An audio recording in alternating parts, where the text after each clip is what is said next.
Halo masyarakat Indonesia, berjumpa lagi dengan saya Latifianto. Selamat datang di channel ini, sebuah channel yang akan selalu menyajikan, akan selalu membahas tentang dunia sepak bola. Secara sederhana, segala hal yang berkaitan dengan sepak bola, mulai dari para pemain, latihan, kemudian kemenangan, kegagalan, atribut-atribut timnas, lalu kemudian hal-hal lain yang menyangkut sepak bola, di dalam maupun di luar negeri akan selalu saya bahas di channel ini. Jadi pastikan kalian menonton video-video di channel ini sampai selesai. Dan untuk kalian yang berkenan, monggo di-subscribe terlebih dahulu. Warga Indonesia yang berbahagia, saya ingin memulai topik pada video ini dengan sebuah pertanyaan begini.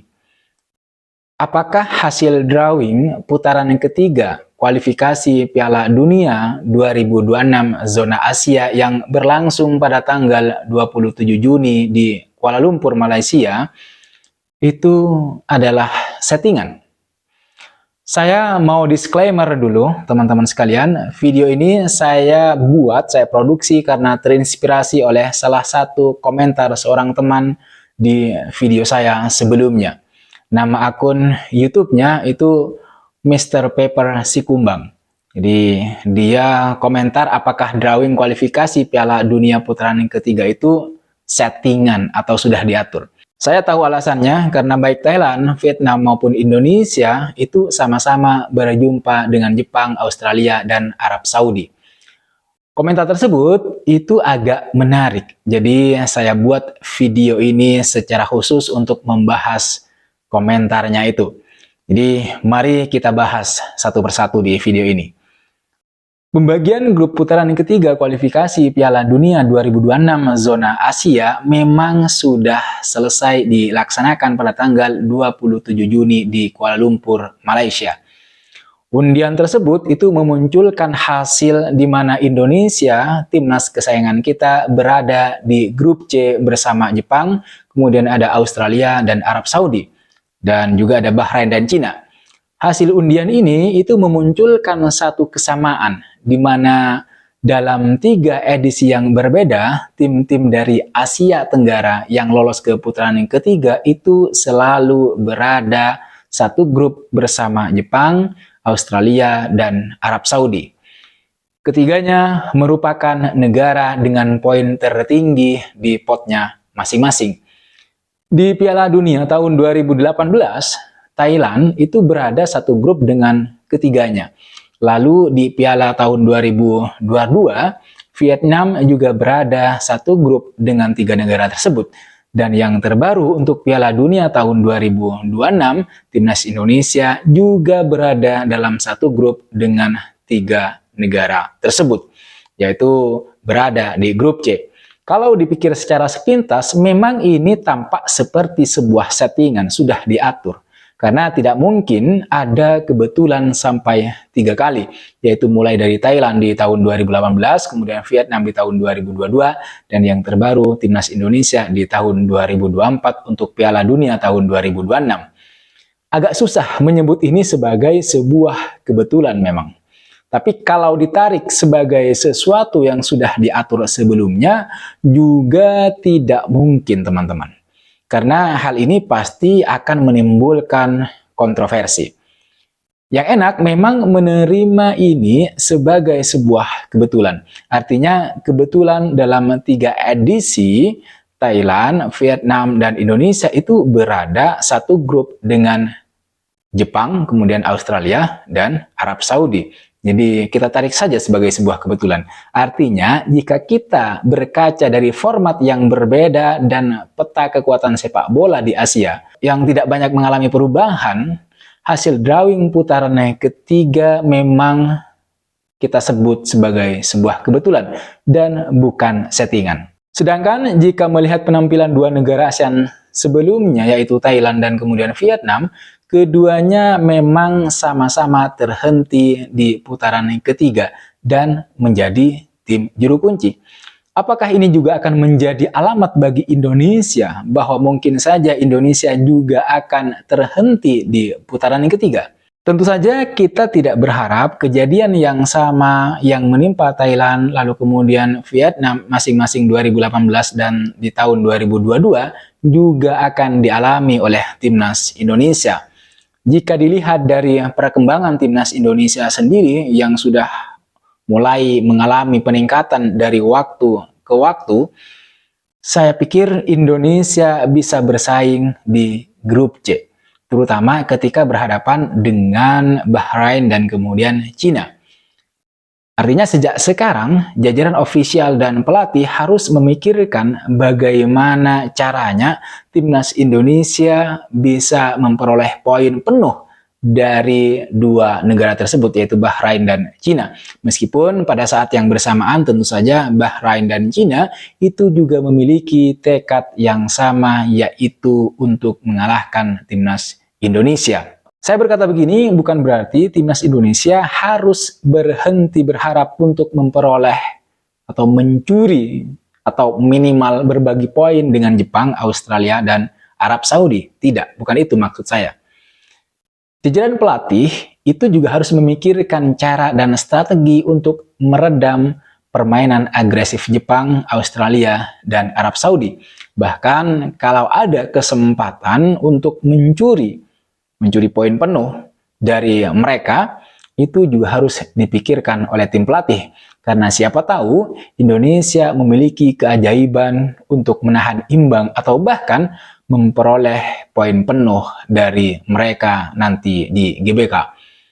Nah, waktu melawan Australia di Piala Asia misalnya, saya kira secara permainan timnas Indonesia itu mampu meladeni permainan tim Australia.